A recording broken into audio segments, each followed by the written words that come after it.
പൊതുപരീക്ഷാ നിയമ ഭേദഗതി ബില്ലിൽ പാർലമെന്റിൽ നാളെ നടക്കുന്ന ചർച്ചയിൽ പ്രതിപക്ഷം സഹകരിക്കും.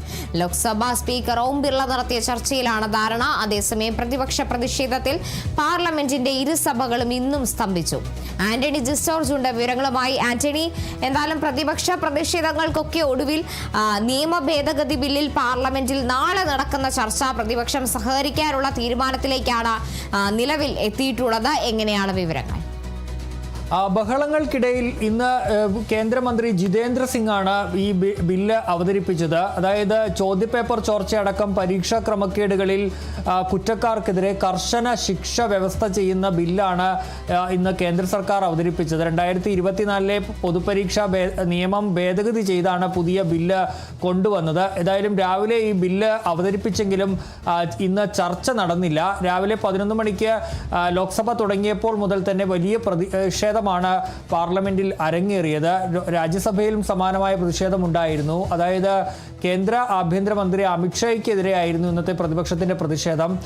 ഡൽഹിയിൽ ഈ CJP പ്രവർത്തകർ നടത്തിയ മാർച്ചിൽ അതിനെതിരെ പോലീസ് നടത്തിയ ആക്രമണം അല്ലെങ്കിൽ നടപടിയിൽ അതിൽ ആഭ്യന്തരമന്ത്രി മറുപടി പറയണം എന്നുള്ളതായിരുന്നു പ്രതിപക്ഷത്തിന്റെ ആവശ്യമെന്ന് പറയുന്നത്. ഈ ആവശ്യം ഉന്നയിച്ച് മുദ്രാവാക്യം വിളികളും പ്ലക്കാർഡുകളുമായി പ്രതിപക്ഷം നടുത്തളത്തിലേക്ക് ഇറങ്ങി. സഭാ നടപടികൾ പലതവണ തടസ്സപ്പെടുന്ന സാഹചര്യം ഉണ്ടാവുകയും ചെയ്തു. അങ്ങനെ 2 മണിക്ക് സഭ ചേർന്ന സാഹചര്യത്തിൽ, ലോക്സഭ ചേർന്ന സാഹചര്യത്തിൽ സ്പീക്കർ ചർച്ചയ്ക്ക് പ്രതിപക്ഷം തയ്യാറാണെങ്കിൽ 6 മണിക്കൂർ ചർച്ച നടത്താമെന്ന് അറിയിച്ചു. അതിനെ തുടർന്ന് അനുനയ നീക്കങ്ങൾ സ്പീക്കറുടെ ഭാഗത്തു നിന്ന് ഉണ്ടായി. സ്പീക്കർ പ്രതിപക്ഷ പാർട്ടി നേതാക്കളുമായി സംസാരിച്ചു. അങ്ങനെയാണ് നാളെ ചർച്ചയോട് സഹകരിക്കാമെന്നുള്ളൊരു തീരുമാനത്തിലേക്ക് പ്രതിപക്ഷം എത്തിയിരിക്കുന്നത്. നാളെ ഇക്കാര്യത്തിൽ വിശദമായ ചർച്ച നടക്കും.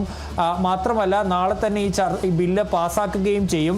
ബില്ല് പാസ്സാക്കുന്നതിനോട് സഹകരിക്കാമെന്നിപ്പോൾ പ്രതിപക്ഷം സ്പീക്കറെ അറിയിക്കുകയും ചെയ്തിട്ടുണ്ട്. ഏതായാലും നാളെ ബില്ല് പാസ്സാക്കുമെന്നുള്ള കാര്യം ഇപ്പോൾ ഉറപ്പായിട്ടുണ്ട്.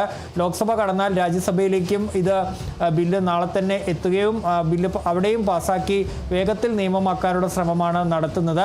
നമുക്കറിയാവുന്ന പോലെ രാവിലെ മുതൽ വലിയ പ്രതിഷേധമാണ് ഇക്കാര്യത്തിൽ ഉണ്ടായത്. അതായത് ഈ ആഭ്യന്തരമന്ത്രി അമിത്ഷായുടെ മറുപടി ഇല്ലാതെ ചർച്ചയില്ല എന്ന നിലപാടാണ് പ്രതിപക്ഷം ലോക്സഭയിലും രാജ്യസഭയിലും അടക്കം ആവർത്തിച്ചത്.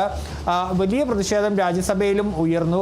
രാജ്യസഭയും പലതവണ നിർത്തിവെച്ചു. അങ്ങനെ ഇരുസഭകളും ഇന്നത്തേക്ക് പിരിയുകയാണ് ചെയ്തത്. ഏതായാലും നാളെയും ഈ വിഷയത്തിൽ, അതായത് ആഭ്യന്തരമന്ത്രി അമിത്ഷായുടെ മറുപടിയിൽ പ്രതിപക്ഷം പ്രതിഷേധം തുടരുമെന്നുള്ള കാര്യത്തിൽ ഉറപ്പാണ്. ഈ ആഭ്യന്തരമന്ത്രി പ്രത്യേക പ്രസ്താവന നടത്തണമെന്നുള്ളതാണ് പ്രതിപക്ഷത്തിൻ്റെ ആവശ്യമെന്ന് പറയുന്നത്. അതിലവർ ഉറച്ചു നിൽക്കുകയും ചെയ്യുന്നുണ്ട്. ഏതായാലും നാളെ ഇക്കാര്യത്തിൽ പ്രതിഷേധം തുടർന്നാലും ഈ പൊതുപരീക്ഷാ നിയമ ഭേദഗതി ബില്ലിൻ്റെ ചർച്ചയുമായി പ്രതിപക്ഷം സഹകരിക്കും. ആ ബില്ല് നാളെ പാസ്സാക്കാനുള്ള അതിനും പ്രതിപക്ഷം സഹകരിക്കുമെന്ന് ഇപ്പോൾ അറിയിച്ചിട്ടുണ്ട്. ശരി, വ്യക്തമാണ്. ആന്റണി ജിസ്റ്റോർജ് ആണ് വിവരങ്ങൾ നൽകിയത്.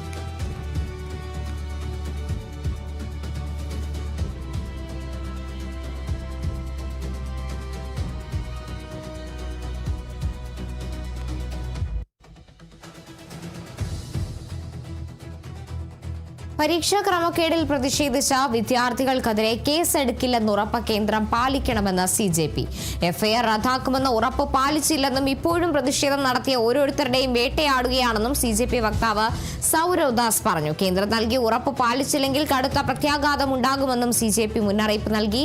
CJP ഓരോ പ്രതിഷേധക്കാരനും സഹായം ഉറപ്പാക്കുന്നുണ്ടെന്നും പോലീസ് ക്രൂരത പങ്കുവയ്ക്കാൻ സാക്ഷി എന്ന പേരിൽ വെബ്സൈറ്റ് ആരംഭിച്ചതായും CJP വിശദീകരിച്ചു. രാജ്യത്തുടനീളം സമരവുമായി ബന്ധപ്പെട്ട പോലീസ് അതിക്രമം, പരാതി, ആവശ്യമായ സഹായമെല്ലാം വെബ്സൈറ്റിൽ പങ്കുവയ്ക്കാം. വീഡിയോയും ചിത്രങ്ങളും ടെക്സ്റ്റും വെബ്സൈറ്റിൽ അപ്ലോഡ് ചെയ്യാവുന്നതാണ്. CJPക്ക് എല്ലാ നിയമസഹായവും നൽകുമെന്ന് അഭിഭാഷകനും MP-യുമായ കപിൽ സിബൽ പറഞ്ഞു.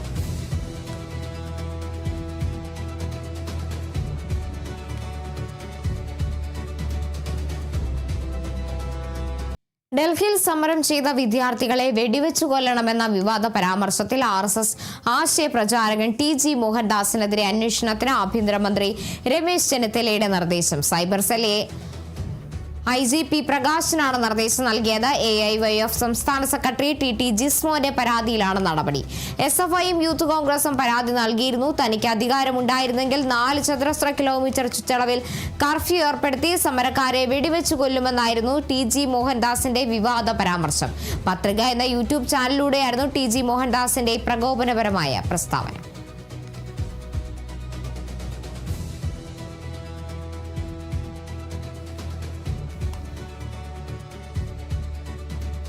ഡൽഹിയിൽ സമരം ചെയ്ത വിദ്യാർത്ഥികളെ വെടിവെച്ചു കൊല്ലണമെന്ന വിവാദ പരാമർശം നടത്തിയ RSS ആശയ പ്രചാരകൻ TG മോഹൻദാസിനെതിരെ കേസെടുക്കാത്തതിനെതിരെ പ്രതിപക്ഷ നേതാവ് പിണറായി വിജയൻ.